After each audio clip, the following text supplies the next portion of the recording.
Arizona, homeowner's best friend. Can you even install a shake roof anymore?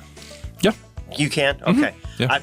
I had heard that in Arizona, there was a chance that you, at the point of replacement, you didn't have the option to go back with shake again. No, we still see a lot of them in The historic district. Arcadia area. There's a lot of people that they still do it. There's a newer product that it hasn't been tested just yet, but it looks like it's going to hold up really good, and it's a man-made material, and it looks very, very true to shakes, and it installs the same way. It looks like it's going to do good, but yeah, we're gonna wait a little while and see how it does. Rosie on the house, every Arizona homeowner.